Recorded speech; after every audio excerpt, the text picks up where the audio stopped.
Tidak sedikit anak-anak yang kemudian tumbuh besar menjadi perampok, jemaah. Jangan bicara beberapa tahun, jemaah. Kadang-kala beberapa hari. Ini kejadian di Purworejo ya. Anda mau bangun rumah yang bagus, Anda punya fulus, alhamdulillah. Tapi untuk bangun rumah Anda nggak bisa. Dia nggak tahu kalau jadi istrinya dia kayak apa. Dia kepingin jadi pasien, jemaah. Bayangin, jemaah. Karena untuk jadi dokter itu dia belajar ilmunya. Bagaimana berhadapan dengan pasien? Oh, ada kode etik dokter. Selamat datang di channel Kalam Syiar FM. Terlaksana kajian ini yang mungkin tidak dapat disebutkan satu persatu namanya, dan buat antum semua yang hadir, ana ucapkan assalamualaikum warahmatullahi wabarakatuh. Alhamdulillah alladzi bi ni'matihi tatimmu shalihan. Segala puji bagi Allah Jalla Jalaluh yang karena nikmatnya kebaikan-kebaikan menjadi sempurna. Semua keberhasilan yang kita raih, semua kesuksesan yang kita dapatkan, semua kenyamanan yang kita rasakan itu murni karunia Allah kepada kita. Bukan karena usaha kita, dan bukan karena kita berhak mendapatkan. Jangan sampai kita seperti Qarun yang ketika diperintahkan kepadanya untuk berbuat baik, Allah berikan kepadanya harta yang berlimpah ruah. Apa kata dia? Innama utituhu ala ilmin indi. Qarun mengatakan, aku dapat seperti ini itu karena ilmu yang diberikan kepada aku, karena kecerdasanku, karena usahaku, karena kerja kerasku. Akhirnya cerita Qarun habis. Allah mengatakan fakhasafna bihi wa bidarihil ard.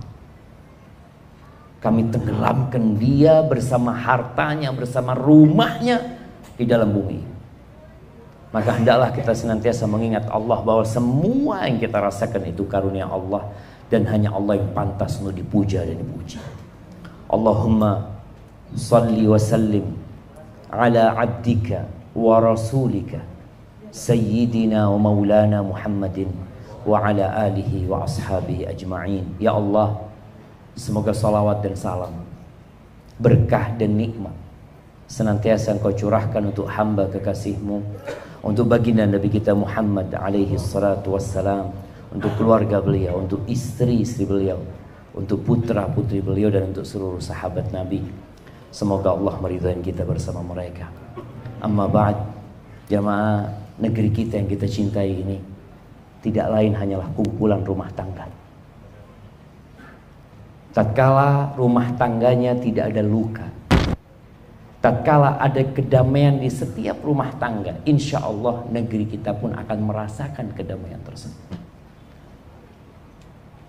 Semuanya dilahirkan dari rumah tangga, dididik di rumah tangga. Berapa banyak anak-anak yang tumbuh jadi penjahat gara-gara rumah tangga yang penuh dengan luka. Tidak sedikit anak-anak yang kemudian tumbuh besar menjadi perampok, jemaah. Kenapa kita lihat ada darurat sabu-sabu umpamanya dimulai dari rumah tangga sama jemaah. Maka ini pembahasan yang sangat penting buat kita semua. Ya, sebagian kita mungkin alhamdulillah rumah tangganya tidak ada luka, Ustaz. Tapi udah babak belur semuanya, Ustaz. Jadi udah berantakan semua. Kadangkala lampunya sudah ada yang mati ya. Kipasnya kadangkala mulai bergerak tapi apa jemaah? Itunya nggak ada jemaah. Baling-balingnya itu nggak ada. Jadi muter terus. Ada kipas di rumah tapi tidak mendinginkan. Ada apa sebenarnya? Ada kulkas dalam rumah yang seharusnya membuat keluarga itu bisa menikmatin. Tapi ternyata tatkala dibuka kulkas itu panas. Buah yang di dalam yang seharusnya jadi segar itu jadi layu. Ada apa dengan rumah tangga? Kalau antum berangkat ke pengadilan agama, antum akan dapati antrian panjang. Laki-laki atau wanita yang sedang menggugat cerai pasangan hidup. Sebagian kita mungkin mempertahankan rumah tangganya bukan karena cinta, bukan karena dia berbahagia di rumah tangganya, tapi karena malu sama tetangga. Ada yang sudah tua renta jamaah, ingin cerai. Ana bertemu dengan mereka, sudah umur 70 tahun, yang istrinya sudah umur 62 tahun. Mereka mau cerai. Ahibati fillah, berapa banyak rumah tangga yang sebenarnya diawali dengan cinta, penuh dengan kasih sayang. Mereka sama-sama merajut mimpi, bahkan selalu berpikir bersama keluarga untuk masuk surga.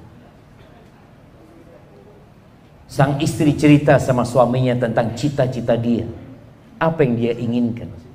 Sang suami juga menjelaskan kepada istrinya apa angan-angan dia ke depan. Ada masa depan yang dia inginkan menjadi masa depan yang cerah. Namun setelah berlangsung beberapa hari, jangan bicara beberapa tahun jemaah, kadangkala beberapa hari. Ini kejadian di Purworejo ya. Ana masih ingat, entah berapa tahun yang lalu Ana datang ke rumah salah satu pengurus masjid.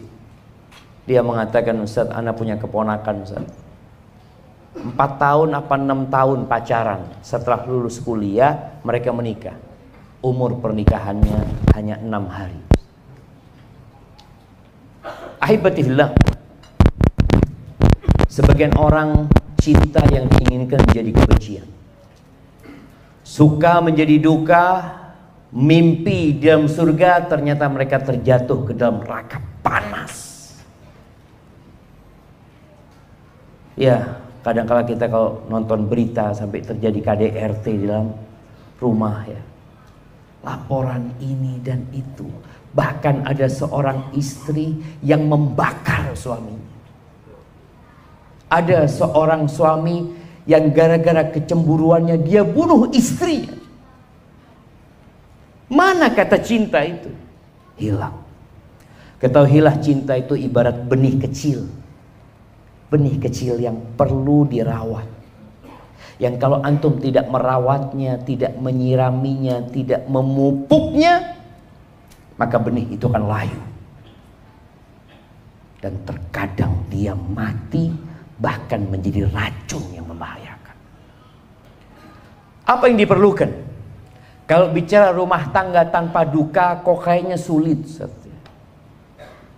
Di rumah Nabi alaihi salatu wassalam, piringnya juga pecah. Pernah ada piring pecah di rumah Nabi alaihi salatu wassalam. Pernah ada suara yang diangkat tinggi sehingga terdengar oleh orang yang di luar rumah. Pernah kejadian itu. Pernah ada tangisan air mata. Nah, tapi ternyata semua yang terjadi di rumah tangga Nabi itu ibaratkan garam yang membuat masakan itu menjadi lebih enak. Sekarang bagaimana tatkala ada luka, antum semakin kuat. Bagaimana tatkala ada masalah membuat antum semakin matang menjadi seorang suami, menjadi seorang ayah. Bagaimana kesulitan-kesulitan, masalah-masalah di dalam rumah tangga itu menjadikan antum sosok hamba yang lebih bertakwa kepada Allah Azza wa Jalla. Yang biasanya sujudnya sebentar, gara-gara ada masalah, alhamdulillah sujudnya lebih panjang. Nikmat apa enggak jemaah? Yang biasanya kalau sholat selalu telat, gara-gara ada luka dalam rumah tangga, sholat shaf pertama. Masya Allah. Apakah harus ada luka baru di shaf pertama? Apakah nunggu masalah baru bisa sholat malam? Apakah nunggu ada problematika yang berat yang membuat kita harus berangkat umroh? Antum lihat tuh. Ternyata masalah-masalah membuat sebagian orang semakin dekat sama Allah Azza wa Jalla. Dan itu yang kita inginkan. Bagaimana menyikapi masalah itu? Dua insan berkumpul dalam satu rumah, yang punya pemikiran masing-masing, dan antum harus bisa menyelesaikan hal ini. Yang pertama yang dibutuhkan jamaah adalah ilmu. Ilmu. Dalam segala hal ilmu ini diperlukan. Ketika seorang ingin masak enak, padahal dia nggak pernah belajar bagaimana masak soto yang enak, mungkinkah dia masak tanpa ilmu? Nggak bisa. Dia akan cari tahu apa bumbunya, apa bahan-bahannya, bagaimana memasaknya, berapa lama waktu agar jadi enak. Itu perlu ilmu. Orang yang kepingin rumah bagus dan kokoh, mungkinkah dia membangun rumah itu hanya sekedar katanya? Oh, katanya seperti ini, katanya enggak. Kadangkala orang itu panggil arsitek. Anda mau bangun rumah yang bagus, Anda punya fulus, alhamdulillah. Tapi untuk bangun rumah Anda nggak bisa. Kita panggilkan tuh orang pintar. Dia gambar, mulai dia bangun. Jadi benar tuh rumah. Terus bagaimana dengan rumah tangga? Kebanyakan kita itu membangun rumah tangga tanpa pernah sekolah fakultas rumah tangga. Ada jamaah? Nggak ada. Orang kuliah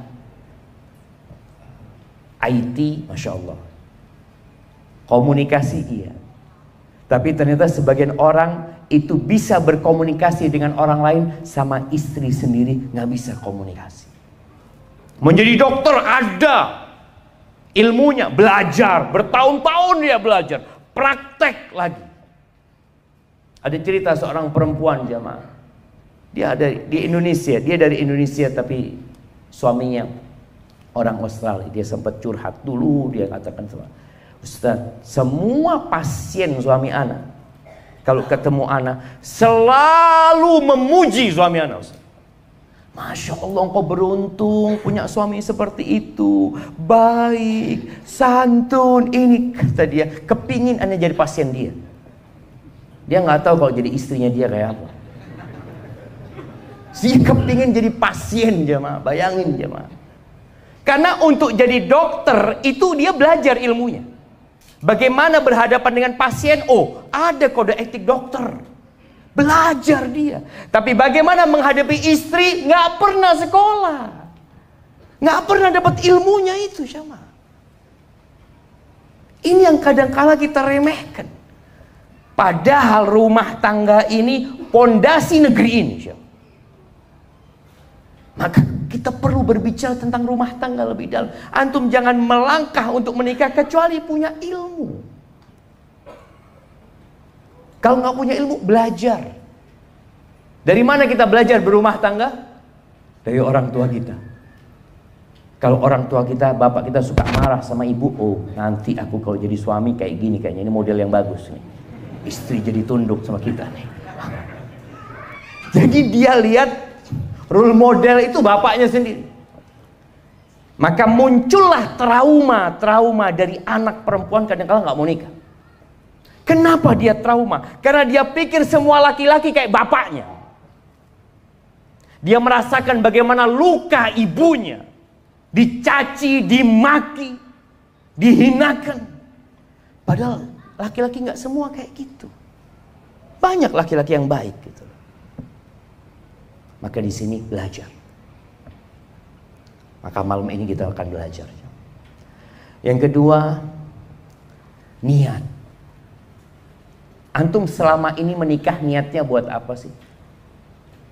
Sebagian laki-laki menikah karena nggak enak dikatakan jomblo terus. Kapan kau menikah? Kata dia. Akhirnya terpaksa dia menikah. Niatnya hanya nggak ingin dikatakan jomblo. Sebagian laki-laki dan wanita menikah karena sudah melakukan yang haram. Dia berzina. Istrinya hamil. Sehingga ini ada masalah panjang jemaah. Bagaimana anak itu nanti dinasabkan kepada siapa? Engkau sebelum menikah sudah bikin luka dalam kehidupan ini. Engkau sudah membuat Allah murka, membuat keluarga malu, membawa aib yang dibawa seumur hidup anakmu anak zina. Gimana kemudian engkau menginginkan rumah tangga tanpa luka kalau sudah dimulai dengan luka? Maka solusinya engkau niat beribadah. Kalaupun sebagian terjebak dalam dosa, niatkan bertobat kepada Allah.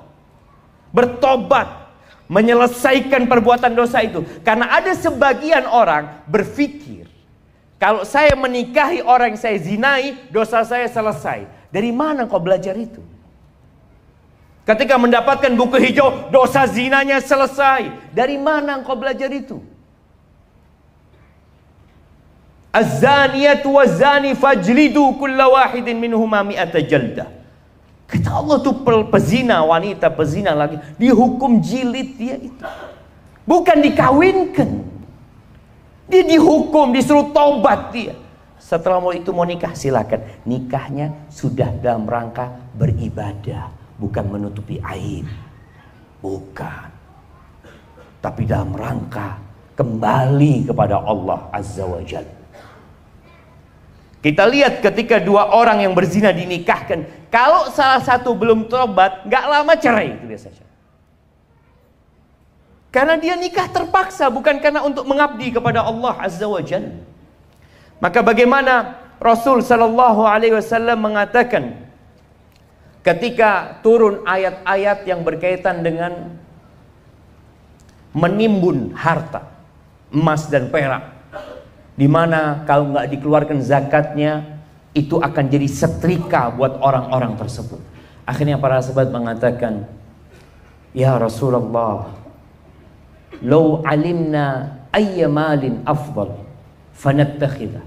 Kalau kita tahu ya Rasulullah, harta apa yang paling baik, kita akan cari itu harta. Maka beliau menyebutkan 3. Siapa yang ingat? Nah, siapa yang mau jawab? 3 harta yang seharusnya kita cari mati-matian. Ada hadiahnya ya, banyak hadiahnya di sini. Nah, mana yang mau jawab? Hadiahnya taruh di atas ya, biar tahu mereka. Ana tambahin hadiahnya tuh, masya Allah.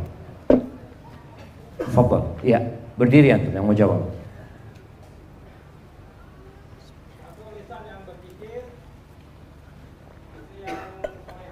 Alhamdulillah. 1, lisan yang pandai berzikir. Yang kedua, hati yang bersyukur. Istri yang soleha, yang membantu suaminya dalam urusan akhirat. Masya Allah. Fadl kirimkan ke sana, ke belakang. Tuh jamaah, bukan mobil yang bagus, rumah yang mewah. Apa gunanya antum punya rumah yang mewah kalau isinya berantakan?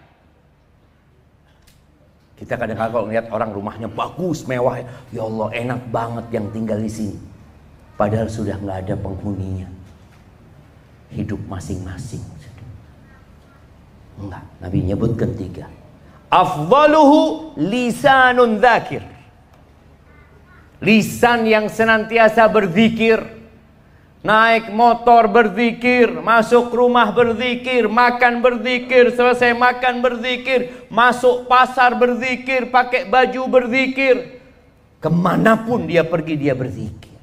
Ingat sama Allah. Yang kedua, wa qalbun syakir.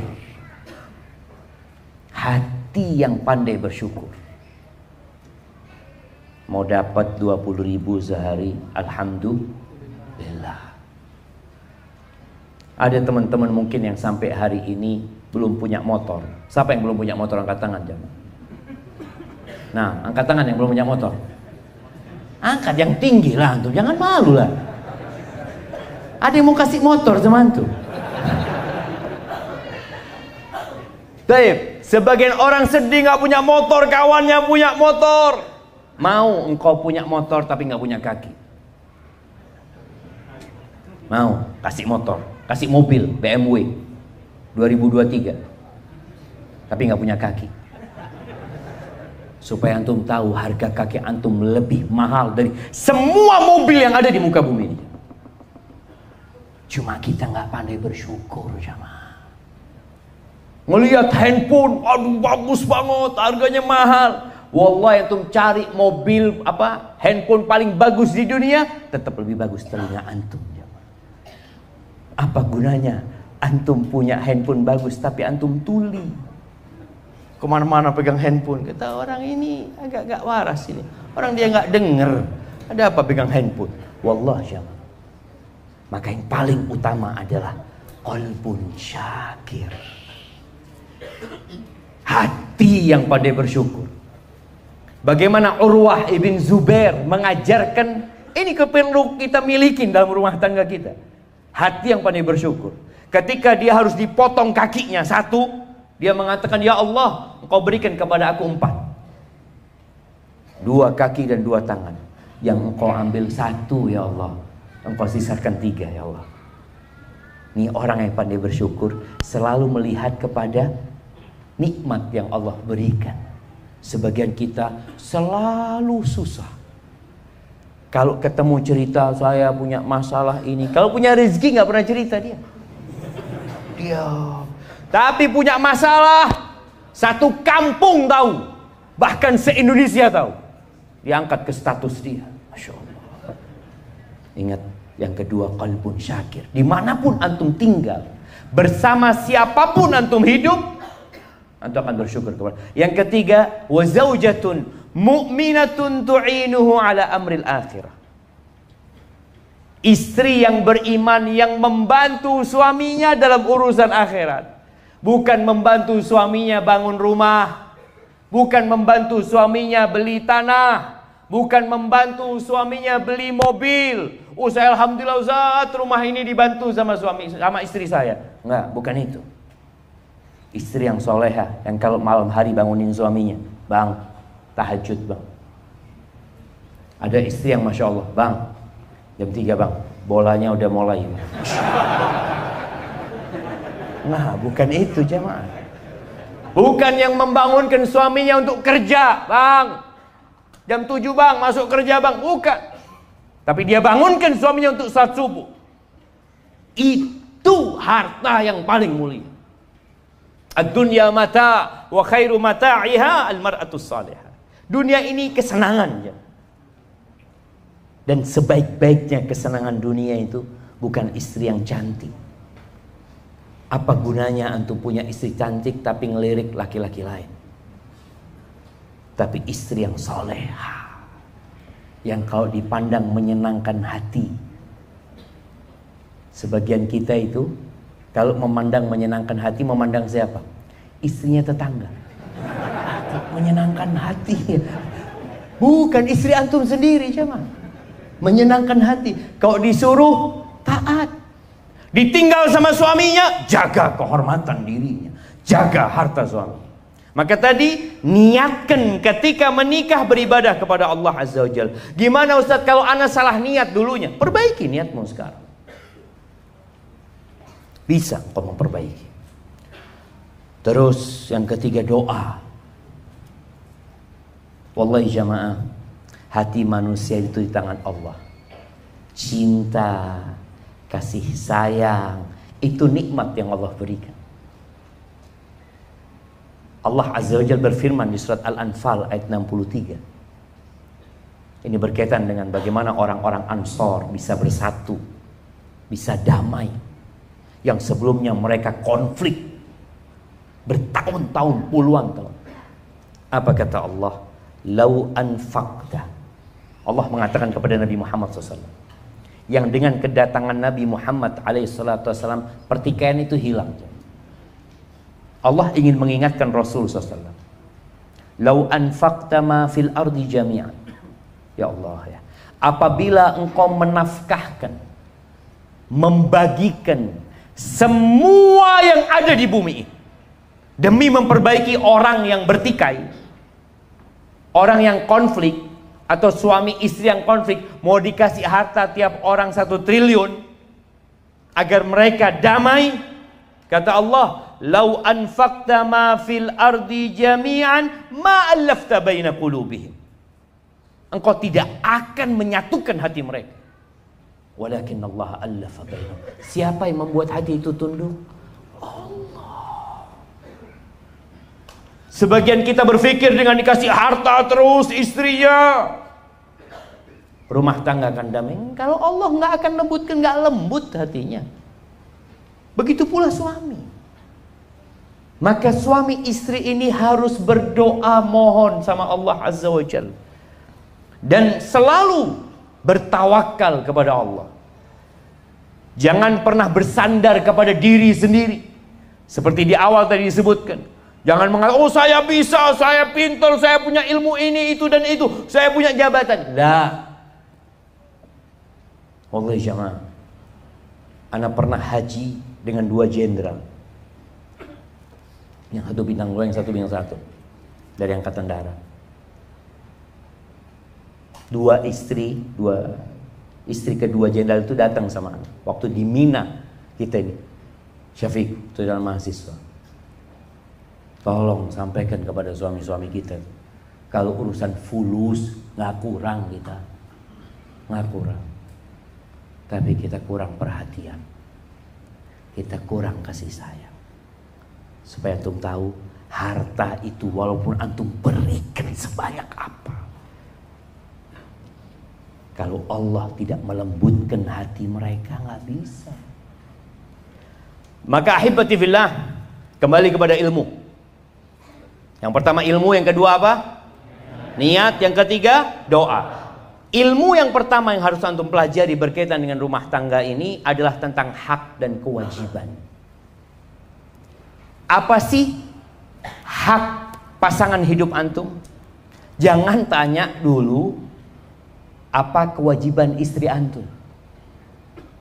Sebagian suami itu yang dipikirkan apa? Haknya dia, kewajiban istrinya. Enggak, yang antum perlu pelajari, apa kewajiban ana sebagai seorang suami. Makanya tatkala orang itu bekerja di sebuah perusahaan, dikasih tahu dia hak dan kewajiban, supaya dia dapat menjalankan tugasnya dengan baik. Kewajibanmu masuk kantor sebelum jam 7, pulang jam 4. Kewajibanmu harus pakai seragam berwarna ini. Kewajibanmu kau harus duduk menyelesaikan tugasmu dari pagi sampai sore, baru boleh pulang. Hakmu baru disebutkan. Engkau akan dapat gaji sekian, dapat tunjangan sekian, dapat bonus sekian. Nah, sebagian orang itu yang ditanyakan apa? Bonusnya apa? Gajinya berapa? Dan itu terjadi dalam rumah tangga. Banyak di antara kita jemaah ketika menikah yang dipikirkan cuma malam pertama. Masya Allah. Sehingga ada istilah bulan madu. Madunya berapa lama? 1 bulan. Kadang-kadang nggak sampai sebulan. Sisanya wallahu a'lam. Maka tolong pelajari. Dan menuntut ilmu ini kewajiban buat setiap muslim. Talabul ilmi fariidatun ala kulli muslim. Bukan sunnah ya, bukan anjuran. Ketika antum mau sholat, antum harus belajar ilmu tentang sholat, wajib. Ketika mau berangkat haji, jemaah haji itu oleh Depak diadakan apa buat mereka? Manasik haji, karena wajib buat mereka. Mereka mau melaksanakan ibadah tersebut. Dan ketika antum mau menikah, antum wajib belajar tentang hak dan kewajiban antum, pasangan hidup antum. Ketika 2 orang ini tahu dengan hak dan kewajibannya, kemudian mereka saling melaksanakan apa yang menjadi kewajiban mereka, ya udah, insya Allah itu akan jadi pupuk untuk cinta yang ada di awal. Ada seorang suami yang hanya minta dilayani, tapi dia tidak pernah berbagi dengan istrinya. Di beberapa daerah jemaah, kesian, ketika sang istri itu harus bekerja cari nafkah. Sang istri perempuan itu wajib bekerja apa enggak? Wajib apa enggak? Wajib jemaah. Kalau enggak kerja, tutup negara kita ini. Wajib kerja, tapi bukan wajib cari nafkah. Dia wajib bekerja. Ini bicara hak dan kewajiban. Kadangkala sebagian suami dia maksa istrinya bekerja cari nafkah loh. Kewajiban cari nafkah itu engkau sebagai suami, bukan aku. Ketika istrinya mau resign, berhenti kerja, kata suami, jangan. Loh kok jangan? Aku itu istri, bukan pekerja. Kalau dia mau bekerja karena inisiatif dari dirinya, tafadhol. Tapi bukan disuruh sama suami. Dipaksa, enggak. Dia capek. Bagaimana seorang istri, jemaah? Kalau bicara di beberapa negara kita sudah lihat, sebagian negara itu piramidnya sudah kebalik. Banyak perempuan nggak mau punya anaknya. Jadi jumlah orang tuanya itu lebih banyak daripada anak-anak. Di Singapura, jangan jauh-jauh. Di Jerman, di Rusia.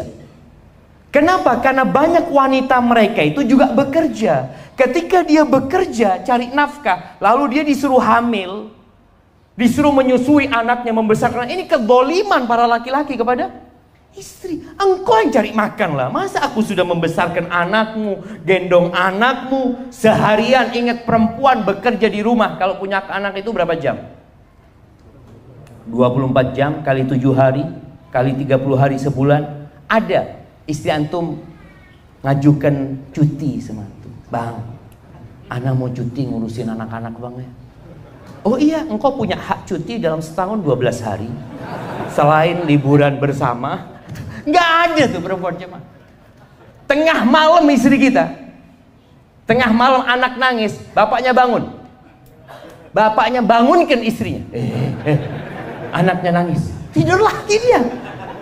Kenapa? Karena dia berpikir aku bisa harus bekerja. Ya itu memang, itu tugas laki-laki.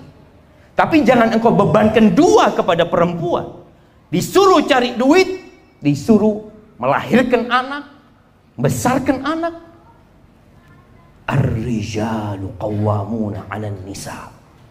Kata Allah, laki-laki itu pemimpin buat para wanita. Pemimpin. Kenapa dia jadi pemimpin? Yang pertama, bima faddalallahu ba'dahum 'ala ba'd. Karena laki-laki itu dikasih jiwa kepemimpinan. Laki-laki itu lebih mengutamakan akalnya. Dikasih hak cerai ada di suami. Kalau hak cerai ada di istri.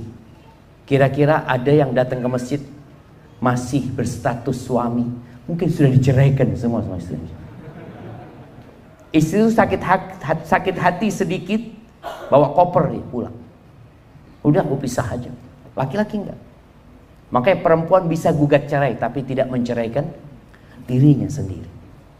Bima anfaqu, yang pertama bima faddalallahu ba'dahum 'ala ba'din. Yang kedua, wa bima anfaqu min amwalihim.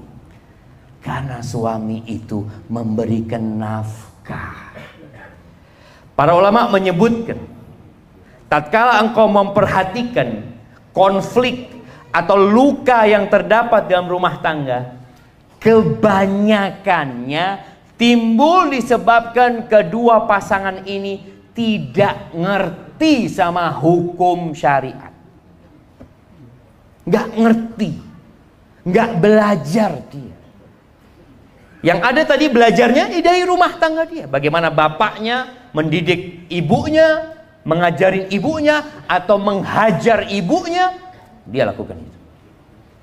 Itu kebanyakan. Maka tolong yang istri berusaha untuk mempelajari. Apa sih tugasku sebagai istri? Laksanakan tugasmu. Suami melaksanakan tugasnya. Ustadz, kalau ana sebagai istri, hak-hak ana tidak diberikan oleh suami, minta hakmu sama Allah Azza wa Jalla. Itu juga dipelajari. Ada jangan istri yang tidak mendapatkan haknya dari suaminya. Umpamanya tadi bicara perhatian kurang, suaminya sibuk bekerja, Baik suaminya sholat 5 waktu tapi perhatian kurang. Iyalah anak akan cari perhatian dari Allah Azza wa Jalla. Demi menyelamatkan rumah tangganya. Ilmu yang kedua, mengenali pasangan hidup. Laki-laki dan wanita itu berbeda. Semua punya keistimewaan, tapi juga punya kekurangan. Bagaimana Nabi alaihissalatu wasallam menjelaskan kepada para laki-laki tentang para istri. Beliau mengatakan, khuliqatil mar'atu min dila. Perempuan itu diciptakan dari tulang rusuk yang bengkok tuh jemaah. Baik, kita dengarkan azan isya dulu jemaah. Barakallahu fikum.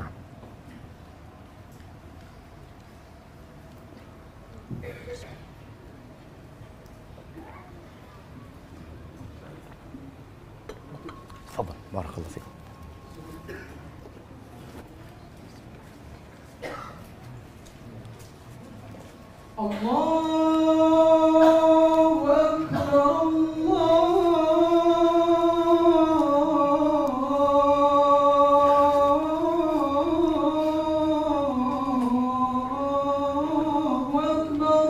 Allahu Akbar, Allahu Akbar,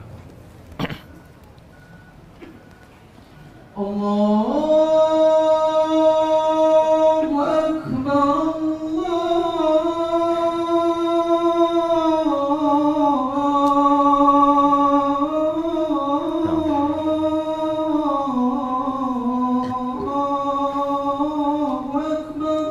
Allahu Akbar. Ashhadu an la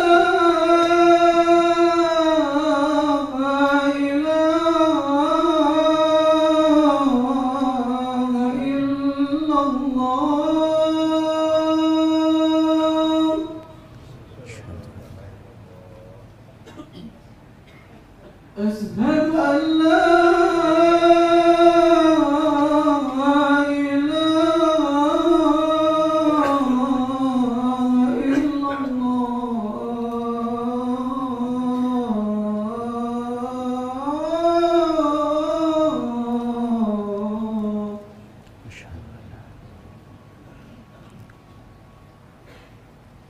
أشهد أن أشهد أن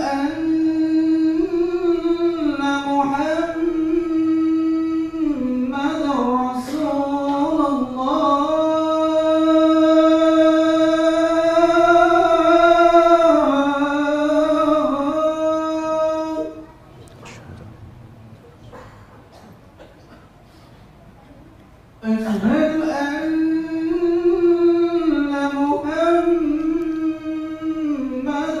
رسول الله.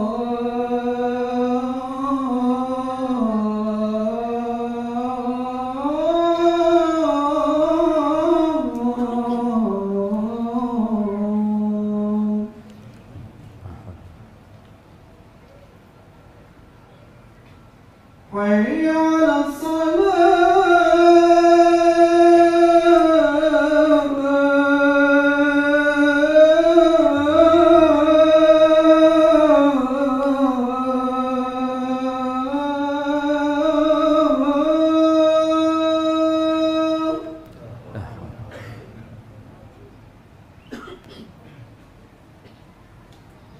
حي على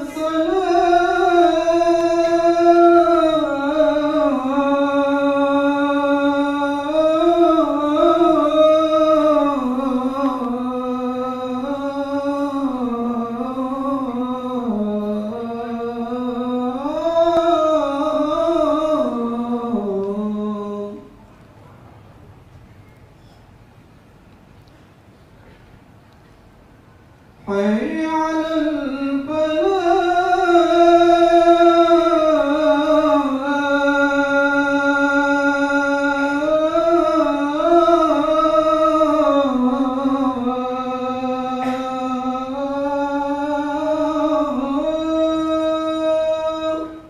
لا حول.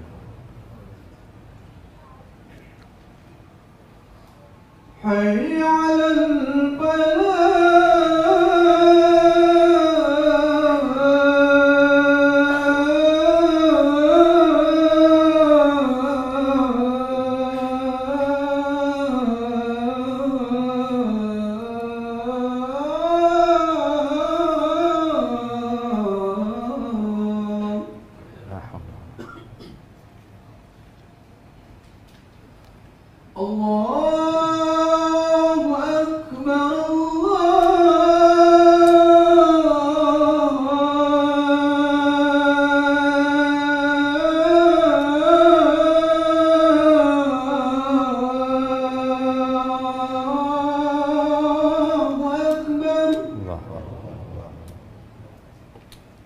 La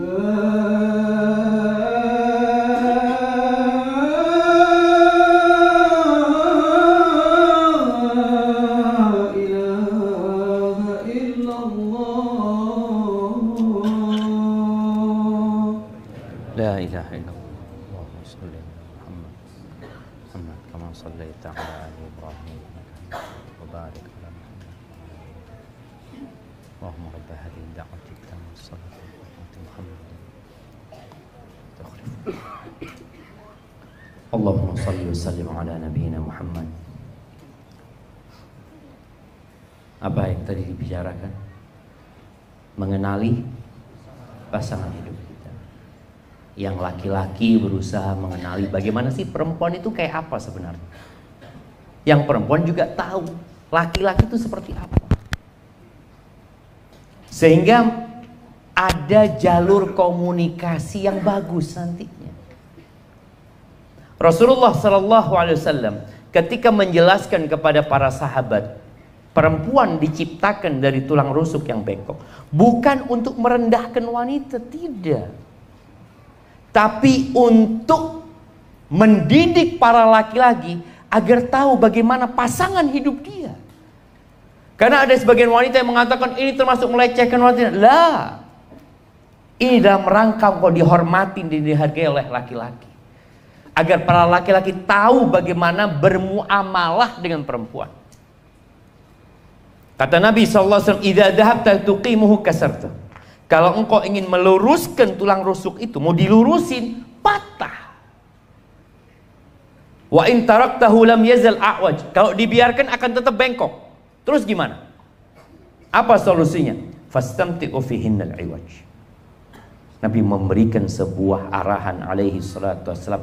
Engkau bersenang-senanglah dengan wanita, tapi engkau harus selalu tahu dia itu bengkok. Perempuan itu ingin dimaklumi kekurangannya. Jangan engkau menuntut lebih dari dia. Bayangin ya, Rasul SAW pernah di rumah Nabi SAW, Aisyah itu angkat suara sampai terdengar dari luar rumah. Abu Bakar dengar tuh. Dia minta izin untuk masuk ke rumah Nabi SAW. Masuk, ngelihat Aisyah di situ yang habis ngangkat suaranya atas Nabi SAW. Abu Bakar datang jamaah mendekati Aisyah, mengatakan, "Atarfa'ina sautaki ala Rasulillah sallallahu alaihi wasallam." Berani-beraninya engkau ngangkat suara di atas suara Nabi SAW. Itu mau digampar Aisyah sama bapaknya sendiri jamaah. Kira-kira kalau mertua antum mau gampar istri antum, sikap antum apa? Ah, betul, ini harus dididik nih, didik. Mungkin kita akan seperti kesempatan ini. Ini bapaknya ada nih, bukti kalau anaknya nggak bener nih bapaknya. Nabi SAW langsung pasang badan. Dia menghalangi Abu Bakar dari Aisyah. Nggak boleh mendekat kepada Aisyah radhiyallahu ta'ala. Berangkat sudah. Abu Bakar pulang karena nggak bisa mendekat ke Aisyah, pulang. Nabi SAW duduk sama Aisyah mengatakan, "Aisyah, engkau nggak lihat tadi aku belain engkau dari laki-laki tadi itu yang memukul engkau itu?" Akhirnya mereka jadi berdamai. Sebagian kita itu selalu memperbesar masalah kecil, dan itu yang banyak terjadi. Kenapa luka itu semakin melebar dan sebagian luka sudah sembuh tapi jadi borok di dalam? Gara-gara kita suka menjadikan masalah remeh jadi besar. Banyak perempuan mengatakan, "Ustaz, suami ana marah itu gara-gara masalah remeh, Ustaz." Antum harus belajar jadi singa di luar rumah dan menjadi macan di dalam rumah. Ingat kisah 11 wanita yang menceritakan suaminya. Jadi cerita tentang suaminya. Ini buka-bukaan dia tentang suaminya. Salah satunya mengatakan, "Zauji idza dakhala fahid." Suamiku tuh kalau masuk rumah itu kayak macan. Wa idza kharaja asid. Kalau dia keluar rumah, dia seperti singa. Wala yas'al amma ahid. Dan dia tidak pernah menanyakan apa yang dia tinggalkan. Para ulama menjelaskan ini pujian buat suami. Suaminya itu kayak macan, urusan-urusan remeh, kecil, nggak diurusin sama dia. Dia tidak akan pasang badan kecuali untuk urusan yang besar, itu macan. Kalau keluar rumah, oh dia jadi singa. Dan kalau di rumah dia tidak menanyakan hal-hal yang remeh. Sebagian kita itu tadi masalah-masalah remeh, fulus sekian nggak ada, umpamanya mungkin dia punya uang 50.000, ditaruh di bawahnya baju kok nggak ada. Mana ya? Hei istriku, sini. Sidang. Sidang apa? Itu yang terjadi. Nabi SAW mengajarkan kepada kita agar melihat kepada kelebihan bukan kepada kekurangan. Kata Nabi SAW, la yafraq mu'minun mu'minah. Nggak boleh laki-laki yang beriman membenci istri yang beriman. In kariha minha khuluqan radhiya minha akhar. Kalau ada perilaku istrinya yang tidak dia sukai, bukankah ada yang lain yang dia sukai? Lihat kepada kelebihannya. Pernah lihat ada orang dites kerja jemaah. Dia melamar kerja, lalu sama yang mengetes itu bertanya, Bapak nggak bisa apa? Pernah ditanya, Bapak nggak bisa apa? Yang ditanya apa? Bapak bisa apa? Itu yang penting buat dia. Yang tidak dia bisa, tidak dia tanyakan. Dan itulah yang kita lihat kepada pasangan hidup kita. Allah Azza wa Jalla mengatakan, wa'ashiruhunna bil ma'ruf. Wa'ashir, pergaulilah istri-istri kalian, sama istri juga mempergauli suaminya dengan cara yang ma'ruf. Bukan sekedar hak dan kewajiban. Yang penting anak melaksanakan kewajiban anak enggak. Antum suka enggak jamaah? Kalau gaji antum 10 juta tiap bulan, tahu-tahu dikasih bonus 5 juta. Suka enggak? Kalau bonusnya lebih banyak tambah suka enggak? Lakukan itu kepada pasangan hidup antum. Jangan hanya memberikan hak dia, tapi berikan bonus kepada dia. Artinya ada perkara-perkara yang sebenarnya nggak wajib buat antum, tapi antum kerjakan buat dia. Istri pun seperti itu. Fa in karihtumuhunna, kalau kalian benci sama pasangan hidup kalian, ceraikan mereka, balikin ke orang tuanya. Jangan. Engkau mau nikah sama siapa? Enggak, saya mau cari yang lurus. Nggak ada bengkok semuanya. Antum mau kemana? Nggak ada di Purwakarta, Ustaz. Lurus-lurus nggak ada. Kemanapun, ke ujung dunia semuanya. Baik kok antum mau ganti istri 20 kali. Ya Allah, ternyata kayak gini semua perempuan. Ya memang kayak gitu. Fa in karihtumuhunna fa'asa an takrahu syai'an wa yaj'alallahu fihi khairan katsir. Kalau kalian benci sama mereka, boleh jadi yang kalian benci itu ternyata Allah jadikan banyak kebaikan di sana. Mungkin istrimu tidak pandai memasak, tapi istrimu pandai mengaji. Mungkin istrimu memberikan makanan, ya Allah, kok kayak gini ya makanan. Apa anak salah pilih istri? Anak kalau makan di rumahnya tetangga kok enak terus ya. Padahal tetangga itu punya masalah. Sama. Ya Allah, ini istri anak makanannya enak, tapi ngajar ngaji anak gak bisa, ya Allah, astagfirullah. Oh, istrinya tetangga barusan suaranya enak ya. Apa anak salah istri? Padahal sama-sama semuanya jemaah. Semua orang itu punya kelebihan dan kekurangan. Maka fokus kepada kelebihan, bukan kepada kekurangan. Itu yang diajarkan. Ketika Nabi alaihi salatu wassalam mengatakan perempuan itu naqisatu aqlin wa din. Perempuan itu kurang akalnya, kurang agamanya. Ini juga pendidikan buat kaum laki-laki. Perempuan itu datang bulan dulu. Kau ketahui ketika dia datang bulan, dia nggak sholat. Sholat aja enggak Allah wajibkan, bahkan nggak boleh dia sholat. Kondisi emosionalnya kadangkala bermasalah.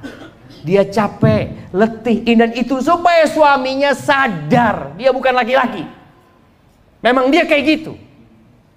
Kadang-kala seorang suami, ya Allah ya, istri satu ini datang bulan jadi nggak enak katanya.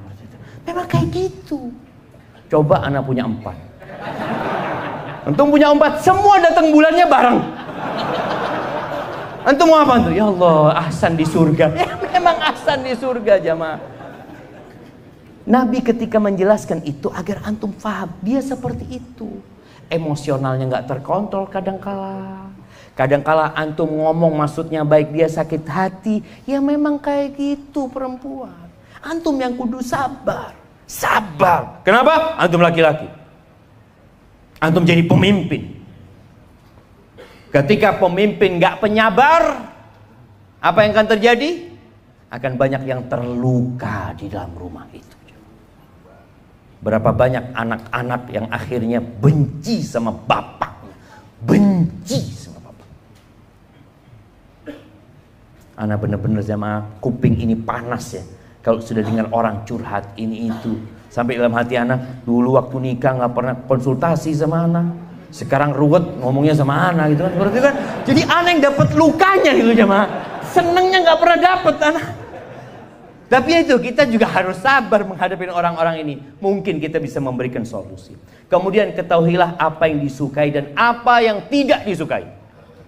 Perlu ilmu itu.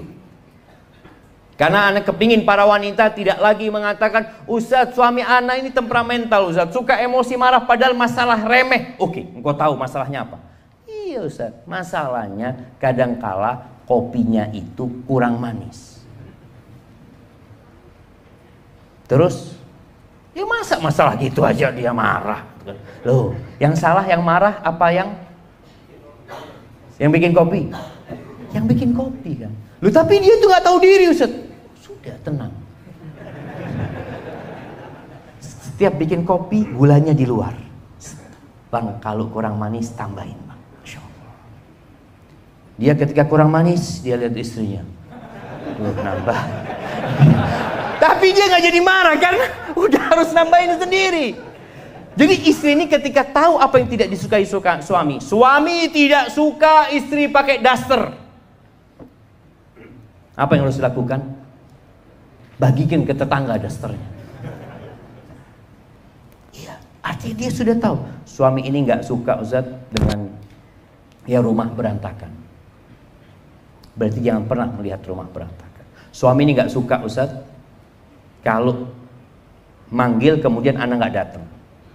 Tapi juga para suami harus tahu karena kita ada di markasnya tentara ini. Kadang-kala ada suami yang bintangnya dia bawa ke rumah. Istrinya namanya anggap Sumaya. Sumaya datang, siap dan. Siap dan. Jadi gimana ceritanya? Rasul SAW kalau masuk rumah itu beliau panglima perang. Ketika masuk rumah beliau jadi suami. Jadi bapak buat anaknya. Nggak ada bintang-bintang itu. Makanya bagaimana istri Nabi SAW itu kadang-kadang bantah sama Nabi SAW. Sampai Umar itu pernah suatu hari ngomong nyuruh sama istrinya bantah. Kata Umar jagoan zaman. Ngomong sama istrinya, kok beraninya bantah anak tadi? Kata istrinya, istri Nabi aja bantah sama Nabi SAW. Kata Umar itu nggak tahan jemaah, langsung keluar rumah. Dia langsung datang ke rumah salah satu istri Nabi, putrinya. Siapa namanya putrinya Umar? Kasih hadiah. Nah, kirim hadiahnya ke belakang. Hafsah. Nah, kayaknya nggak cukup dia kasih baju itu, kasih buku aja dia. Nah, Hafsah, dia tanya, Hafsah, apa benar? Apa benar istri Nabi itu ada yang bantah Nabi SAW? Apa benar ada istri Nabi itu yang nggak ngajak ngomong Nabi dari pagi sampai malam? Kata Hafsah, iya benar. Hafsah, jangan kau lakukan itu Hafsah. Kata dia. Jangan, kau nanti diazab sama Allah SWT. Itu nggak boleh, jemaah. Itu nggak boleh. Jadi para istri jangan kemudian melihat ini, oh berarti anak boleh bantah ya. Ya nggak boleh bantah itu. Tapi suami kudu sabar ketika istrinya melakukan itu. Karena ada sebagian suami udah pulang sana ke rumah orang tua. Aku ini di kantor dihormati. Nggak ada yang mengatakan tidak. Selalu siap dan. Ada cerita jamaah, ini bagaimana ya? Bagaimana kalau bisa istri itu kayak gitu juga. Siap dan sama suami. Ini ada waktu ana khutbah nikah di Masjid At-Tin. Itu pernikahan salah satu anak jenderal.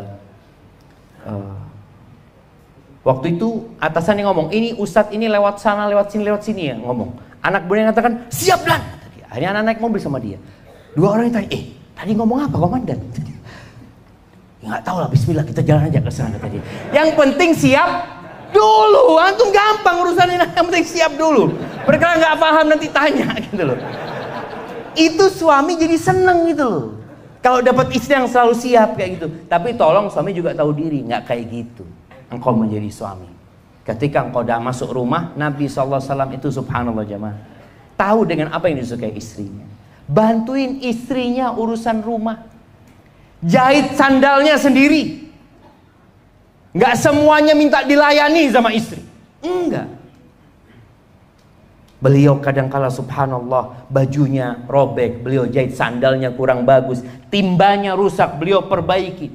Sampai Aisyah radhiyallahu taala anha ditanya, Nabi alaihi salatu wasallam kalau di rumah itu ngapain sih? Karena sahabat ingin tahu, mereka tahu Nabi di luar. Kalau dalam rumah gimana? Kana fi mihnati ahli. Beliau bantuin urusan keluarganya. Jadi bapak-bapak kalau masuk rumah bantuin urusan istri, nyapu, mungkin masakin buat istrinya. Tapi bukan tiap hari antum masakin buat istrinya main handphone gitu ya, antum bermasalah gitu loh. Baik. Kemudian jamaah rahimakumullah, mengetahui apa yang disuka dengan apa yang tidak disuka itu penting untuk menjaga rumah tangga ini. Biasanya dengan berjalannya waktu antum sudah tahu. Tapi ada perempuan yang soleha, sebelum dia berjalan rumah tangganya, dia udah tanya sama suaminya. Ini kisah Syuraih ketika dia menikah dengan seorang wanita. Wanita ini ngomong, aku ini nggak kenal sama engkau. Aku nggak tahu sama engkau. Aku nggak tahu apa yang kau sukai dan apa yang kau tidak sukai. Tolong jelaskan kepada aku. Dijelaskan. Dijelaskan sama dia, aku nggak suka engkau bergaul sama tetangga fulan, sama fulan, sama fulan. Aku kepingin engkau kekurangan itu ditutupin, kelebihan itu ceritakan silahkan. Tapi jangan sampai kekurangan itu, karena tahu dalam rumah tangga ini ada kekurangan, ada kesalahan. Maka tolong ditutup. Biasanya suami kalau sudah dengar istrinya curhat ke tempat lain, itu berat untuk melanjutkan rumah tangganya. Maka tolong sang istri pandai-pandai mengetahui apa yang disukai dan apa yang tidak disukai. Suami juga seperti itu. Kesukaan istri itu apa? Dihargain. Kalau dia berbuat katakan jazakillah khair, makasih banyak. Hargai. Setiap dia punya anak, antum kasih hadiah. Anak-anak berhasil sukses, kadang-kadang bapak ini selalu di depan. Anaknya juara 1, anakku itu. Insyaallah. Engkau kemana ketika dia dilahirkan? Ibunya yang berjuang, maka tolong hargai. Sebut namanya. Bagaimana Nabi SAW seringkali menyebut Khadijah, ibu dari anak-anak Rasul Sallallahu Alaihi Wasallam. Antum sebut. Sekarang ini alhamdulillah, antum bisa berikan hadiah kepada istri antum. Ya nggak harus yang mahal. Perempuan itu suka dengan yang warna kuning. Nah, antum belikan 1-2 gram buat dia. Bukan hanya duit ya, bukan hanya duit. Seorang istri dikasih duit 5 juta sama dikasih cincin harga 2,5 juta. Kira-kira dia suka mana? Cincin sama kelebihan 2,5 juta. Iya, ada cincin dikasih nih, kan ada suratnya kan? Bang, ini 2,5 juta mana? Ya, kasih duitnya. Antum supaya tahu jemaah, itu suka seperti itu. Dan antum lakukan. Kalau antum nggak punya harta untuk menyenangkan dia, senangkan dia dengan perhatian, senangkan dia dengan pujian, senangkan dia dengan sanjungan. Antum nggak bisa belikan hadiah buat dia yang baik, antum datang ke tempat bikin plakat, jemaah. Tahu plakat penghargaan itu? Antum bikin sana penghargaan buat istri anak. Kenapa? Sudah dampingin anak 7 tahun, alhamdulillah. Kasih. Itu dia akan ceritakan. Atau antum bikin surat penghargaan. Berangkat, piagam penghargaan. Berapa harga piagam penghargaan itu jemaah? Mungkin 20.000. Antum kasih figura. Penghargaan telah memasakkan buat aku selama 9 tahun. Allahu Akbar. Itu dipajang sama istrinya. Banyak piagamnya dia. Dia suka. Antum nggak percaya. Bunga, antum berangkat ke toko bunga, belikan bunga, kasih. Biasanya anak kalau belikan bunga istri itu ada kertas itu, tulis di situ aja. Itu dia akan foto, dia sebarkan kemana-mana, karena dia bahagia. Tapi kalau cuma dikasih fulus, apalagi fulusnya cuma untuk nafkah, kasih fulus, iya bang, barakallahu fiik. Jadi tolong antum pandai-pandai mengetahui apa yang disukai dan apa yang tidak disukai. Baik, yang terakhir. Ada dua yang terakhir. Yang pertama, jangan bawa makan haram ke dalam rumah. Jangan bawa harta haram ke dalam rumah. Itu jadi penyakit. Tidaklah dua orang yang saling mencintai kemudian dipisahkan illa bidzambin ahdatsahu ahaduhum, melainkan karena dosa yang dilakukan oleh salah satu dari keduanya.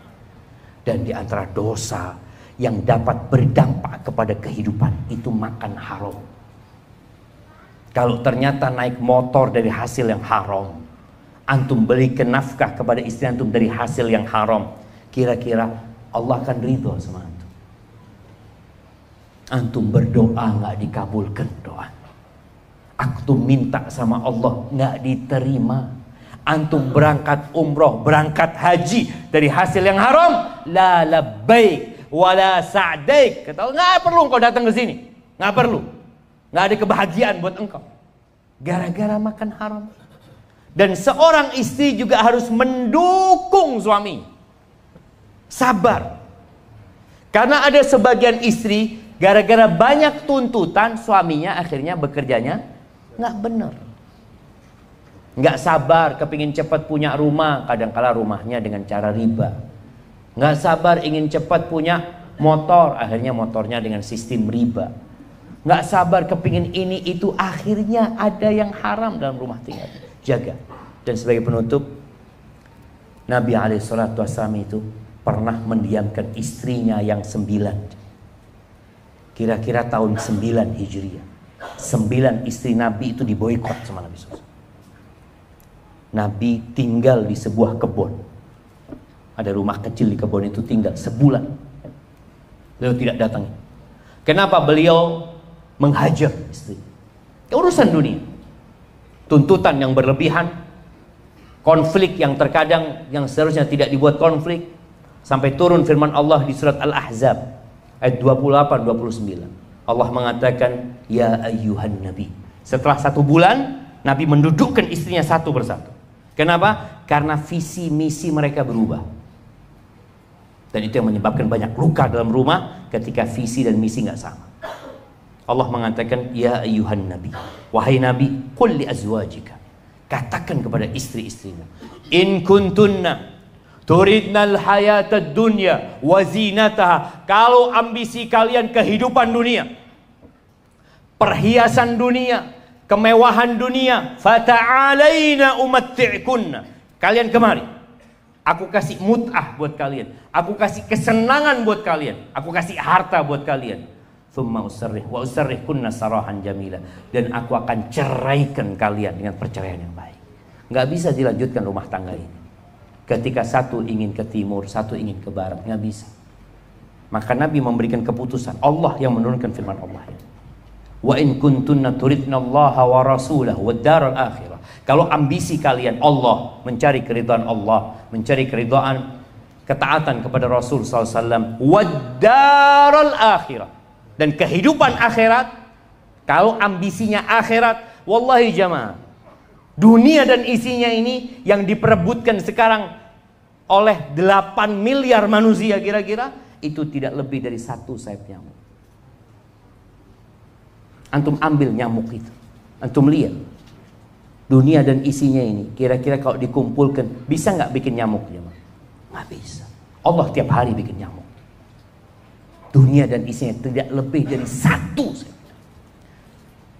Maka Nabi diperintahkan mengatakan kepada istri-istrinya, kalau ambisi kalian akhirat, fa innallaha adda lil muhsinati minkunna ajran azima. Sesungguhnya Allah menyediakan buat orang-orang baik di antara kalian pahala yang besar, jamaah. Pernah ngelihat di dunia ini perempuan pakai baju 10 jam? Pernah ngelihat? Istri antum kalau pakai baju mentok berapa? 2, 3. Wanita surga itu pakai baju 70 jam. Sekali pakai 70. Bayangin. Dan 70 pakaian itu bisa dinikmatin dari segala penjuru. Antum bisa ngelihat dia dari arah sini, ya Allah, indah sekali. Dan dari 70 lapis pakaian itu, sumsum kakinya kelihatan. Kerudungnya perempuan itu lebih baik dari dunia dan isi. Maka tolong, ambisi kita adalah kehidupan akhirat. Kita makmurkan dunia ini dengan ketaatan kepada Allah Azza wa Jalla. Kita jaga rumah tangga kita ini dengan menjalankan perintah Allah, perintah Rasulnya. Insya Allah luka itu akan hilang dari rumah tangga kita. Barakallahu fiik. Mungkin kita masuk ke sesi tanya jawab. Naam. Bismillah.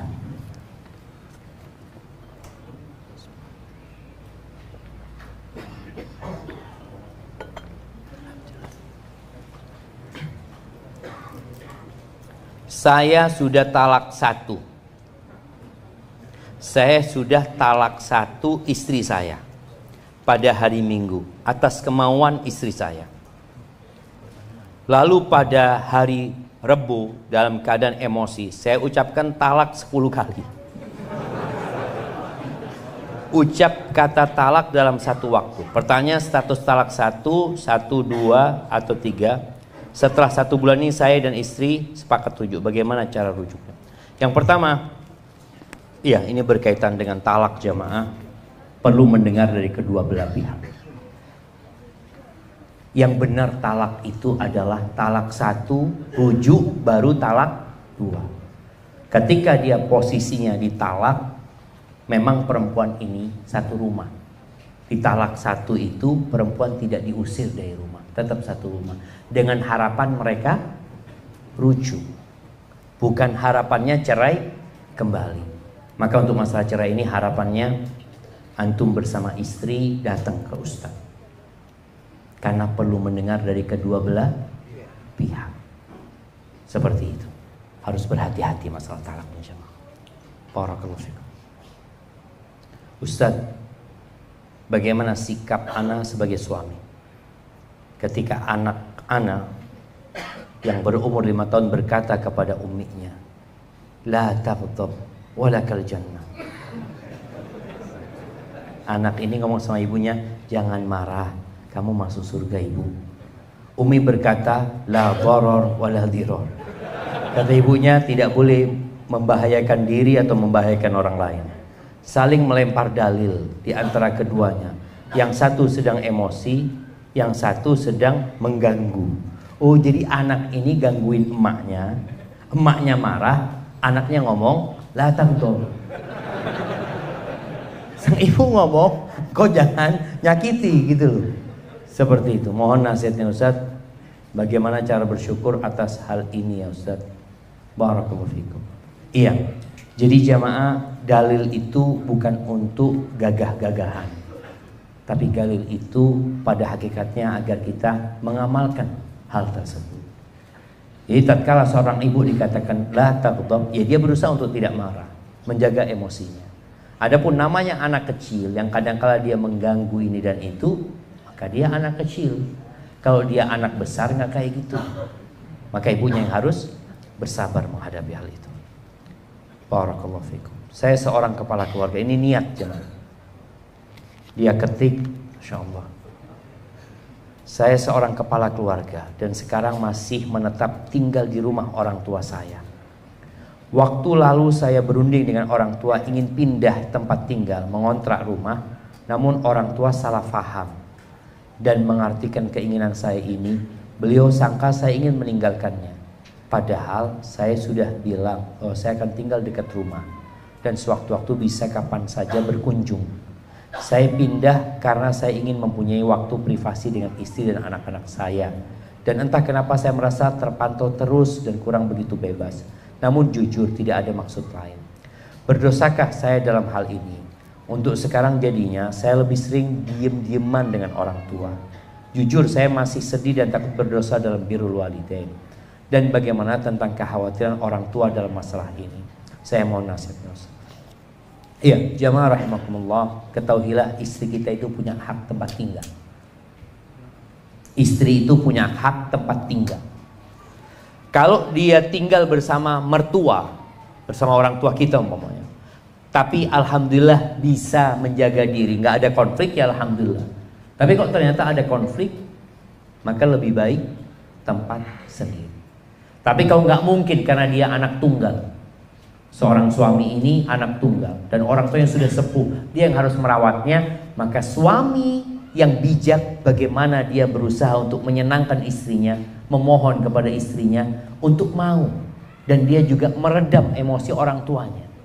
Tapi kalau masalahnya tadi cuma merasa diawasin, merasa tidak bebas, dan bukan karena ada konflik, ana rasa ya mungkin antum tinggal sama orang tua. Tapi kalau ternyata ada masalah lain, mendidik anak nggak bisa lebih baik, kadang-kadang sama neneknya ini selalu dimanja ini dan itu, sehingga tidak bisa mendidik dengan baik. Antum boleh pindah umpamanya, tapi ya pamit sama orang tua dengan cara yang baik. Kadangkala kalau ngomong itu disalahfahami, maka nasihat ana, antum tulis surat sama orang tua, seperti antum tulis surat sama ana. Karena kalau tulis surat itu jamaah mikir, dia akan pilih kata-kata yang baik, sampaikan kepada orang tua. Dan kalau bisa memang ya bertetanggaan sama orang tua. Buat yang bertetanggaan sama orang tuanya, tolong tiap hari antum ke rumah orang tua. Abu Hurairah radhiyallahu anhu itu dia nggak serumah sama ibunya, ibunya sendirian. Ya mungkin ada pembantu, rumahnya Abu Hurairah di sebelahnya. Setiap Abu Hurairah mau berangkat kerja, pamit ke rumah ibunya. Setiap datang kerja, datang ke rumah ibu. Sebelum datang ke rumah istrinya, datang ke rumah ibunya. Maka tunjukkan bahwasanya antum berbakti sama dia. Jangan sampai antum merasa lelah merawat orang tua. Walau itu surga kita. Itu surga kita. Tapi tadi kita tahu istri kita ini nggak punya kewajiban merawat ibu kita. Itu sebagai bentuk kebaktian dia kepada kita. Maka tolong sang suami ketika mendapati istri yang baik, yang soleha, dihargai istrinya itu, bukan malah dimarah-marahin. Maka insya Allah mungkin tadi antum perlu komunikasi. Kalau memang ngomong tidak bisa karena sudah lagi diem-dieman, maka antum tulis surat, kasih penjelasan. Ya, yang pertama antum ucapkan terima kasih kepada orang tua, selama ini telah ya berbuat baik sama antum sejak kecil ya. Kemudian antum ucapkan maaf sama orang tua karena tidak bisa berbakti secara maksimal. Terus yang terakhir antum sampaikan apa keinginan antum. Mudah-mudahan dengan itu orang tua akan faham. Assalamualaikum WRWB. Jamaah, jangan disingkat. Warahmatullah. Antum sedang doa. Masa antum kalau doa sama Allah, amin, apa? Ya Rabbal Alamin disingkatnya apa? YRA. Amin YRA. Kayak gitu ya, enggak lah jamaah. Jangan disingkat. Maka tolong ketika doa, antum kalau mau singkat, semua kata boleh disingkat. Tapi kalau isinya doa, salawat buat Nabi Sallallahu Alaihi Wasallam ya. Karena terus terang kita pada waktu SD itu, kalau baca SAW, ya Nabi Muhammad SAW kita bacanya. Padahal Sallallahu Alaihi Wasallam. Coba ditulis Sallallahu Alaihi Wasallam. Mungkinkah kita membaca SAW? Nggak mungkin. Kita akan baca seperti ditulis. Usia pernikahan saya sudah 4 tahun, tetapi belum juga diberi keturunan. Sudah mencoba kesana kemari untuk melakukan program, tetapi masih belum diberi kepercayaan sama Allah. Hati suka sedih jika ada yang menanyakan, kok sudah lama belum punya anak. Bahkan sampai istri saya sedih, sampai terisak tangis yang amat mendalam. Tolong mohon bagaimana saya harus bersikap untuk meyakini istri saya jika semua ketetapan Allah itu jauh lebih baik dari keinginan kita. Dan tolong mohon doakan agar keluarga saya bisa diberi keturunan. Ahibati fillah, ini baru berapa tahun? Baru 4 tahun. Nabi Ibrahim itu dikasih anak setelah umur 86 tahun. Kalau beliau menikah umur 25 tahun, setelah berapa tahun dikasih anak jemaah? Berapa? 61 tahun. Jadi 4 tahun ini baru. Kita ini harus sabar. Istri Nabi yang bernama Aisyah radhiyallahu taala anha sampai mati nggak punya anak. Supaya antum sadar, itu istri Nabi. Anak ini bukan berarti antum dicintai Allah ketika dikasih anak, bukan. Maka nasihat anak, kita juga jamaah. Kalau dapat teman yang lama nggak punya anak, tolong jangan membuat dia lebih sedih. Yang termasuk amal soleh itu adalah sururun tudkhiluhu ila muslim, berbagi kegembiraan. Jadi kalau tanya, antum belum punya anak, berapa tahun? 4 tahun. Oh, baru 4 tahun. Anak punya teman 18 tahun baru dikasih anak. Tenang, dia digembira. Tapi ketika antum katakan, ya apa antum ini sudah lama gitu loh, gak punya anak. Emangnya anak bisa bikin anak? Gak bisa. Allah yang menciptakan anak itu. Maka ketahuilah bahwasanya banyak para nabi yang gak punya anak, kecuali ketika umurnya tua. Nabi Zakaria itu punya anak ketika umurnya 100 tahun kira-kira.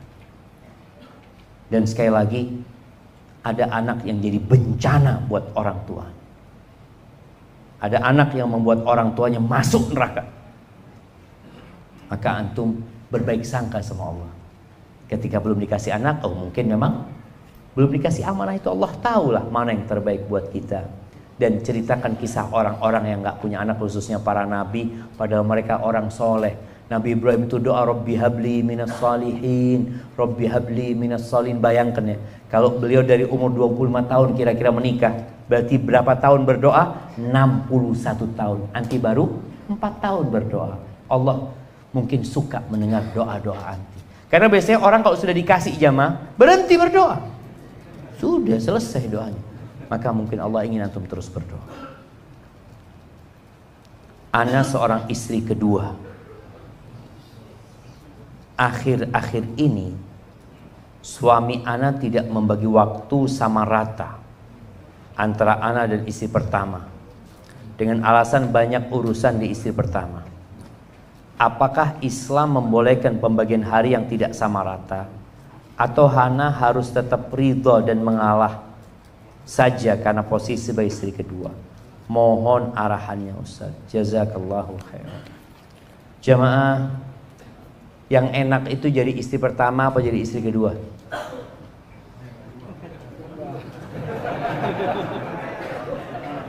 Nah, jadi istri pertama berduka, istri kedua menderita. Kenapa? Ini hidup di dunia kayak gitu. Banyak istri kedua itu harus ngalah, harus ngalah daripada nggak punya suami. Maka nasihat ana, apabila suamimu baik dan mungkin dia punya kekurangan dari sisi tadi, engkau maklumi. Mungkin dia sedang berusaha menjaga rumah tangganya agar kapal yang ditunggangi tidak karam. Berbaik sangka sama dia. Selama dia memberikan hak-hak yang lain kepadamu. Memang urusan mabit ini, bermalam itu seharusnya sama rata. Kecuali sang suami sudah menyampaikan di awal, ana nggak bisa. Kenapa? Ana ini tinggalnya di Subang, sedangkan istri keduanya di Purwakarta. Ana baru ke Purwakarta ini hanya untuk urusan kerja, mungkin sebulan 2 kali. Engkau mau nggak? Kalau sang istri awalnya, oh nggak apa-apa, Bismillah, ana ridho, Masya Allah. Setelah nikah baru ngomong, bang harus adil. Kalau nggak hari kiamat nanti, aduh bahaya bang. Nah ini ada yang seperti itu kadang-kala jamaah. Maka orang-orang beriman ikut persyaratan yang ditetapkan di antara mereka. Nasihat anak, antum anti sabar dan terus berdoa memohon kepada Allah. Tadi kita sampaikan, berdoa itu dapat meluluhkan hati orang yang keras. Hadza wallahu a'lam bissawab.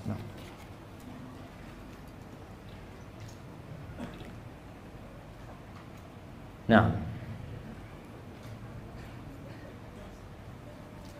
Masya Allah, ini ada orang yang mau terima kasih panjang jemaah. Dia ngasih nama anaknya Muhammad Syafiq Rabbani. Masya Allah.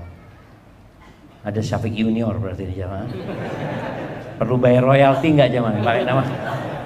Mudah-mudahan dijaga sama Allah selalu ya. Anak-anak juga dijaga sama Allah SWT. Bismillah. Ustadz ana punya paman seorang penghulu di kota Bandung. Angka perceraian sangat tinggi. Di antara alasannya karena judi online.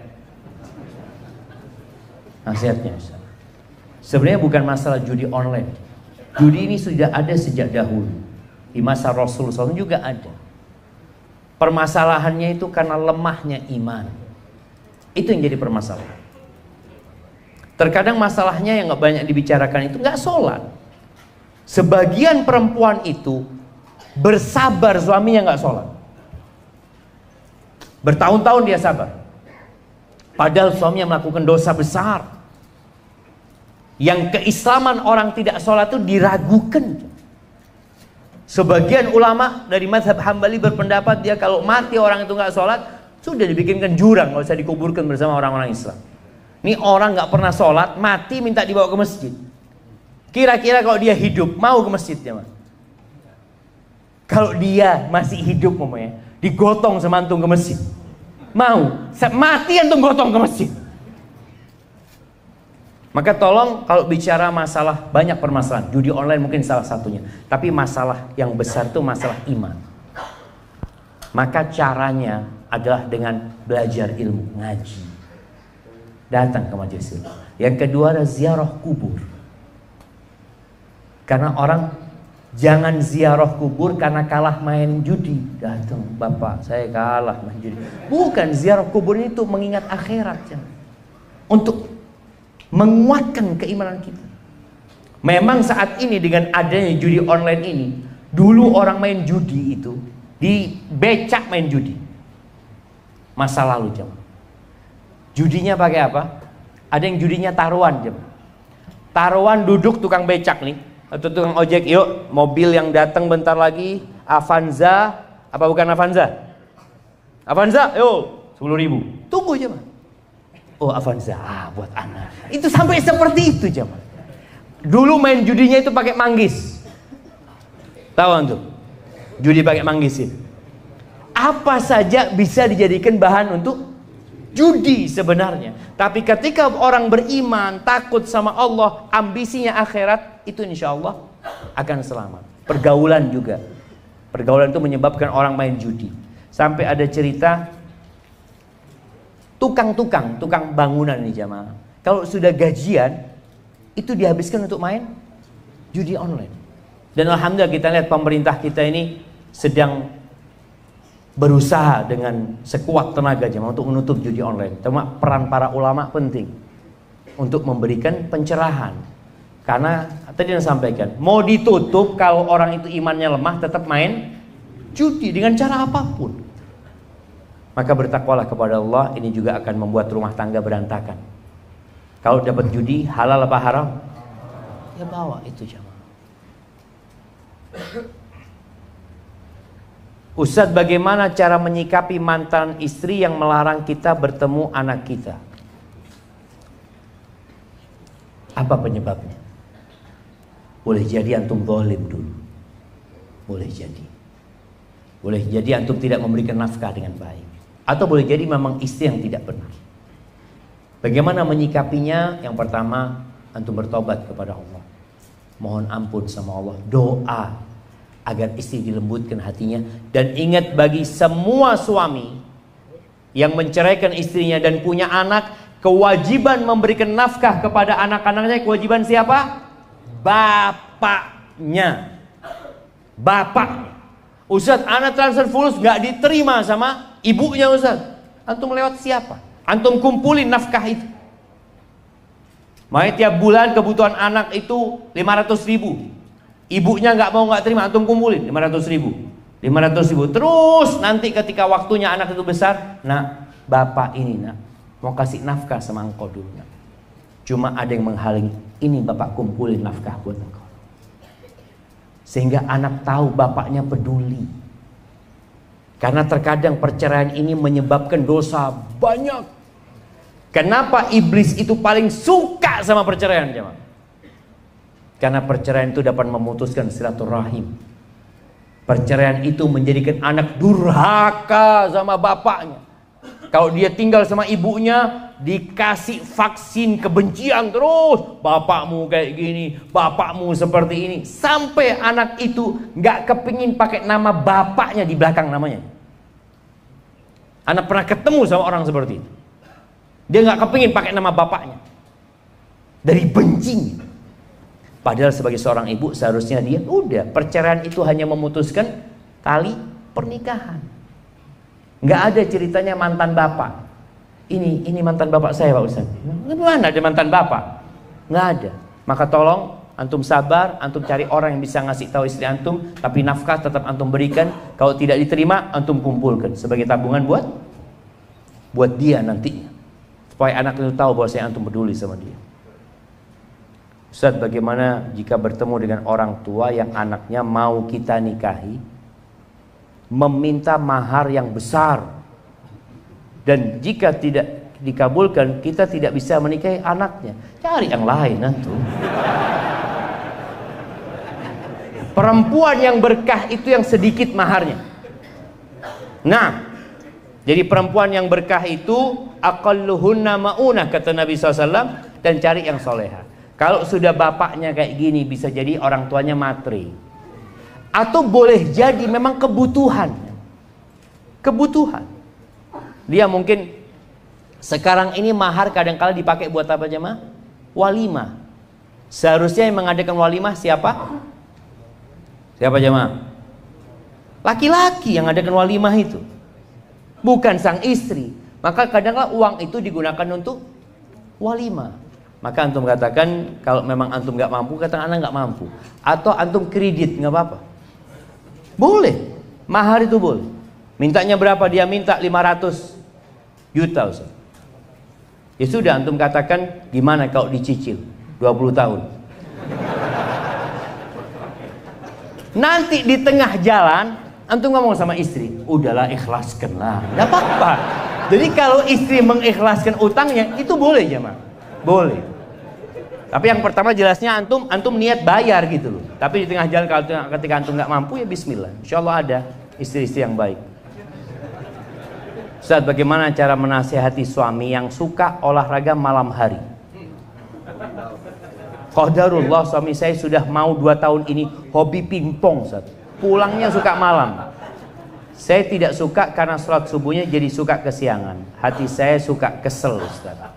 Nah, ya bismillah, ngomong sama suami, udahlah bang, kalau memang suka main pingpong, beli meja pingpong, main sama anak di rumah sih. Jadi ada orang-orang ini juga para istri harus tahu, selama yang dilakukan suami nggak haram, tapi ternyata dapat mengantarkan kepada yang haram, itu bermasalah. Karena ada istri yang gara-gara hobi suaminya yang sebenarnya ya nggak sampai haram menyebabkan mereka berpisah. Sabarlah dulu. Kayak sekarang suka main pingpong ini, ngomong sama suami, nggak apa-apa bang main pingpong bang, tapi jangan terlalu malam, seperti itu. Atau paling tidak tadi istrinya beli meja pingpong, main di rumah. Istri ini harus watawasau bil haq, watawasau bis sabr. Ada yang kesenangannya cuma dunia. Mudah-mudahan dengan seperti itu suaminya jadi baik nanti. Bagaimana caranya memaafkan kekhilafan suami dengan ikhlas? Suka ingat terus. Kan wanita pengingat yang kuat ya Ustaz. Iya, wanita itu pengingat yang kuat dengan kesalahan. Dengan kebaikan sering lupa. Betul jemaah. Itu kata Nabi SAW. Apa kata Nabi SAW? Lau ahsanta ila ihdahunaddar. Ini penjelasan buat para suami supaya tahu bagaimana menyikapi istri. Kalau engkau berbuat baik sepanjang tahun kepada istrimu, setahun berbuat baik, lalu engkau melakukan sebuah kesalahan, apa kata istri? Ma ra'aitu minka khairan qad. Nggak pernah engkau nyenangkan aku bang. Aku nggak bahagia hidup bersamamu. Itu seperti itu. Maka caranya bagaimana seorang istri agar lupa? Tolong melihat kepada kebaikan suami. Dan tumbuhkan di diri kita. Itu ada orang yang bunuh 100 orang aja dimaafkan sama Allah SWT. Apalagi suami yang ya mungkin dia melakukan kesalahan. Semua berbuat salah, jemaah. Tapi ketika dia minta maaf, berusaha memperbaiki diri, sudah serahkan sama Allah Subhanahu wa taala. Maka dengan cara melihat kepada kelebihannya. Ana izin bertanya Ustaz, sebagai pemuda, apakah boleh menargetkan seorang untuk dinikahi ketika sudah siap? Bagaimana kiat menahan nafsu? Boleh menargetkan seorang untuk dinikahi. Maksudnya ana mau nikah sama fulana gitu ya. Iya. Boleh, nggak apa-apa. Tapi ketahuilah belum tentu fulana itu baik buat antum. Dimana kita perlu istikharah, musyawarah. Kemudian bagaimana kiat menahan nafsu? Ya nikah. Jadi kiat menahan nafsu ini kata Nabi SAW, yang sudah mampu hendaklah menikah. Karena itu akan membantu menjaga pandangan dan menjaga kemaluan. Yang nggak mampu puasa. Ustaz, anak ini nikah nggak bisa, puasa nggak kuat. Apa yang harus dilakukan kira-kira jemaah? Hindarin tempat-tempat fitnah. Soalnya ada orang yang nggak mampu tapi dia hidup di tempat fitnah. Pinggir jalan, kalau ada Car Free Day, lari juga dia, Masya Allah. Banyak fitnah di sana. Anak jaga pandangan mata, Ustaz. Gimana mau jaga pandangan mata? Maka tolong jauhi tempat-tempat fitnah. Apakah mengatakan kata-kata cerai di saat kondisi marah atau bertengkar hal tersebut sah secara syariat? Kembali kata-kata cerai ini tadi kita perlu belajar ya. Kata-kata cerai ini ada dua. Ada yang kata-katanya maknanya cuma satu, berpisah. Ada yang multi makna, multi tafsir. Seperti seorang suami mengatakan kepada istrinya, engkau pulang sana ke rumah orang tuamu. Aku nggak suka sama engkau. Apakah jatuh cerai? Ini butuh niat. Kalau dia niat menceraikan baru jatuh cerai. Tapi kalau dia mengatakan kepada istrinya, aku ceraikan engkau, nggak butuh niat, jatuh cerai.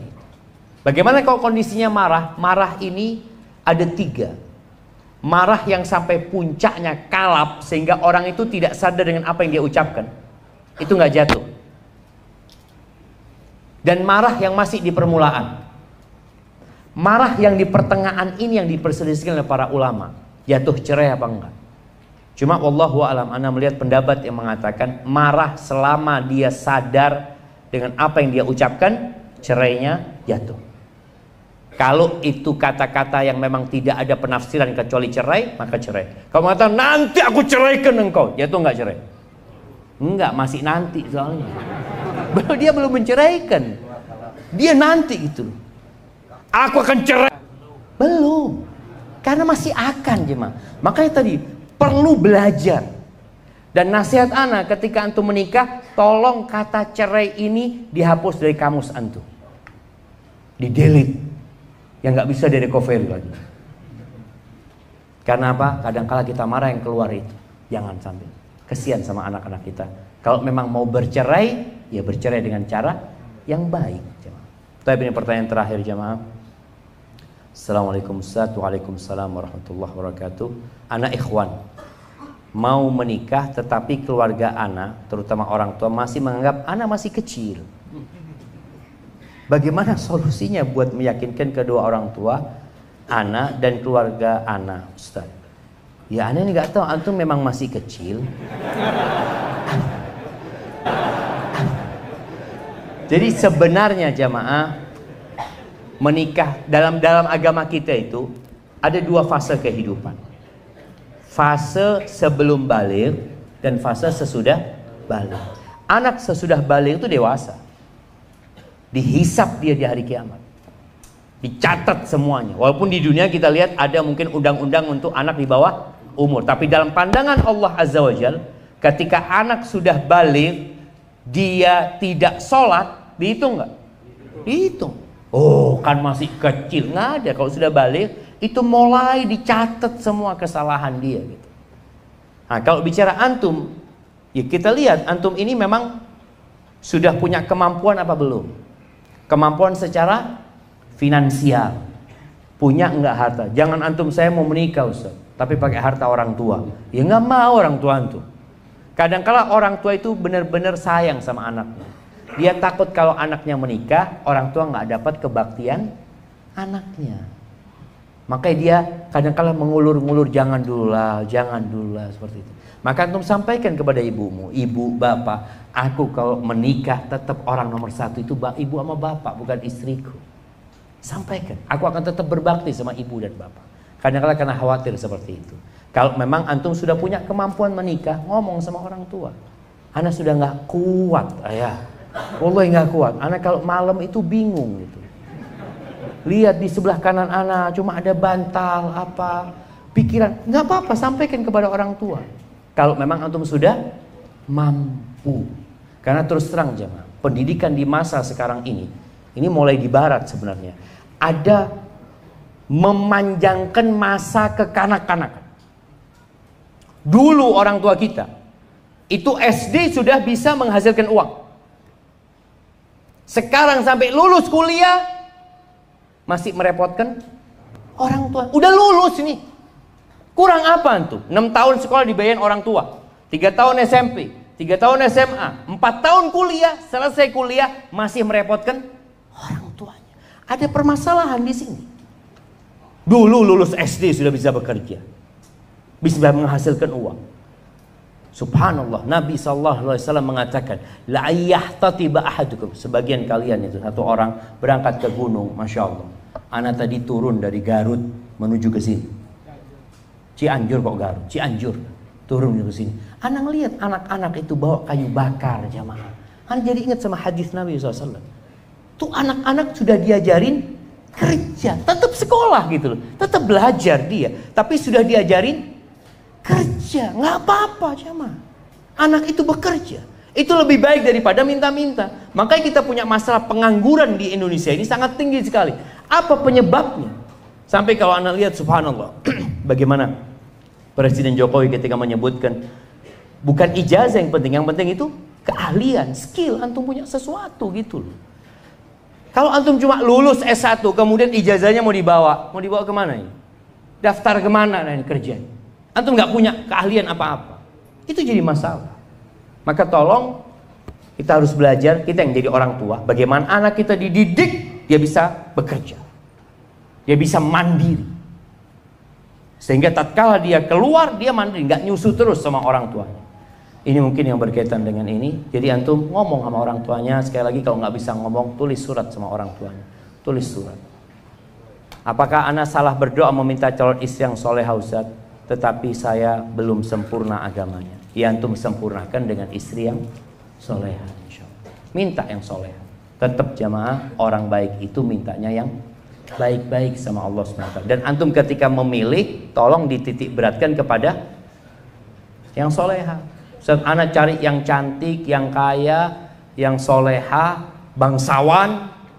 Antum sendiri, ya anak orang biasa sih Ustaz. Tapi kan anak minta sama Allah. Enggak apa-apa antum minta sama Allah, tapi sering-sering bercermin. Hadza wallahu a'lam bishawab. Itu yang dapat anak sampaikan. Kurang lebihnya mohon maaf. Yang benar dari Allah Azza wa Jalla, yang salah dari diri anak pribadi. Allah dan Rasulnya terbebaskan dari kesalahan itu. Sekali lagi saya ucapkan terima kasih kepada semuanya, dan semoga Allah memberikan pahala kepada semua yang turut berandil dalam terlaksana kajian ini. Sallallahu ala nabiyina Muhammad wa ala alihi wasallam. Assalamualaikum warahmatullahi wabarakatuh.